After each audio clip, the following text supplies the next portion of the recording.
জাকসু নির্বাচনের ভোট গ্রহণ শেষে চলছে গণনা। এই বিষয়ে আরো খবর জানাতে চট্টগ্রাম থেকে সরাসরি যুক্ত হচ্ছেন মাসুদুল হক। মাসুদুল, শান্তিপূর্ণভাবে ভোট গ্রহণ হলেও ছাত্রদল ছাত্র শিবির ধাওয়া পাল্টা ধাওয়ায় জড়িয়েছে। ক্যাম্পাসে উত্তেজনার খবর পাচ্ছি আমরা। এ বিষয়ে আর কি তথ্য আছে আপনার কাছে? ফলাফল পেতে আর কত সময় লাগতে পারে, কিছু জানতে পেরেছেন কিনা? বিশ্ববিদ্যালয়ের বিবিএ বিভাগে আমরা একটু দেখাতে চাই, এখানে ফলাফল ঘোষণা করা হচ্ছে।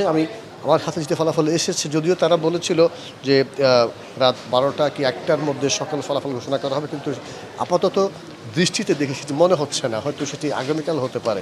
তবে এখন পর্যন্ত আমরা যেটা জানতে পেরেছি, শিল্পাচার্য রশিদ চৌধুরী হোস্টেলের ফলাফল ঘোষণা করেছে নির্বাচন কমিশন, যেখানে ভিপি পদে এগিয়ে আছে ছাত্রদল এবং জিএস পদে এগিয়ে আছে ছাত্র শিবির।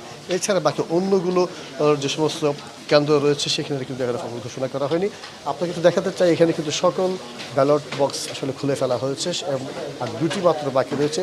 এই মুহূর্তে আসলে গণনা চলছে এবং আশা করা হচ্ছে যে, যদিও তারা বলছেন যে 12টা কি 1টার মধ্যে তারা ফলাফল ঘোষণা করতে পারবেন, কিন্তু আপাতত দৃষ্টি মনে হচ্ছে সেটি সম্ভব না। তবে একটি নির্ভরযোগ্য সূত্র আমরা জানতে পেরেছি, সেটি হয়তো আগামীকাল তারা হয়তো করতে পারেন।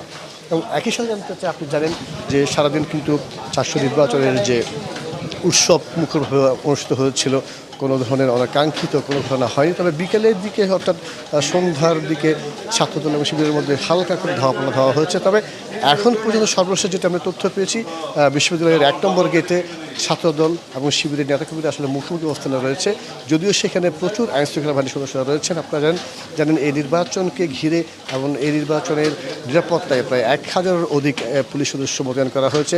স্ট্রাইকিং ফোর্স হিসেবে রাখা হয়েছে র্যাবকে প্রায় 120 জন র্যাব সদস্য। তারা আজকে সকাল থেকে এখন পর্যন্ত তারা দায়িত্ব পালন করছেন। তবে যেটি স্বস্তির খবর, যেটি সুষ্ঠুভাবে এই যে 400 নির্বাচন সেটি অনুষ্ঠিত হয়েছে দীর্ঘ 35 বছর 8 মাস অনুষ্ঠিত হওয়ার ফলে সাধারণ যারা ভোটার তাদের মনে উচ্ছ্বাস ছিল, একটা আনন্দ ছিল। অনেকে জীবনের প্রথমবারের মতো তারা ভোট দিয়েছেন, সেই ভোট প্রয়োগ করতে পেরে তারা তাদের পছন্দের প্রার্থীকে তারা ভোট দিয়েছেন। তো যেমনটি বলছিলাম, এই মুহূর্তে আসলে এই বিবিএ যে বিভাগ রয়েছে সেটির ফলাফল জানা যায়নি। এখানে প্রায় 7000-এর অধিক ভোটার রয়েছে, হয়তো একটু পরে জানা যাবে। সে সময় হয়তো আমরা আপনাদেরকে আরও আপডেট খবর জানতে পারবো। তো এই ছিল আমার কাছে চট্টগ্রাম থেকে খবরাখবর। মাসুদুল, আপনাকে ধন্যবাদ যুক্ত থাকার জন্য।